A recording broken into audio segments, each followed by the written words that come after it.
అందుకే ఎంత కష్టంలో ఉండండి, రామనామ జపం చేస్తే చాలు, రామనామం చెప్తే చాలు వచ్చేస్తారు. నేను మీతో పరమ సత్యం చెప్తున్నాను, అబద్ధాలాడడం నా జన్మలో లేదు. మహానుభావుడు కంచికామకోటి పీఠాధిపత్యం వహించినటువంటి ప్రాతస్మరణీయులు చంద్రశేఖరేంద్ర సరస్వతి మహాస్వామి వారు చెప్తుండేవారు, ఎంత కష్టంలో ఉన్నా సరే మకుటధారణ సర్గ పారాయణ చేస్తే మాత్రం వెంటనే బయటికి వచ్చేస్తాడని. వివరాలు చెప్పడం ఎందుకు గాని, ఈ మధ్య కాలంలో ఒకానొక వ్యక్తి అపారమైన కష్టంలో పడిపోయాడు. విదేశం నుంచి వచ్చి అన్నీ పోయాయి, పాస్పోర్ట్తో సహా. ఏం తెలియాలో తెలియనటువంటి స్థితిలో నా దగ్గరికి వచ్చి, గురువుగారు ఏం చేయమంటారని అడిగాడు.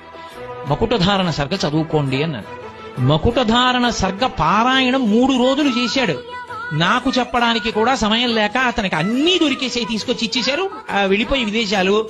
అయ్యా నేను ఇక మానకుండా రోజు చదువుకుంటున్నానండి అన్నాడు. రామాయణంలో ఒక్కొక్క సర్గకంతంత శక్తి ఉంది. అందుకే ఎంత కష్టంలో ఉండండి, రామనామ జపం చేస్తే చాలు, రామనామం చెప్తే చాలు వచ్చేస్తారు.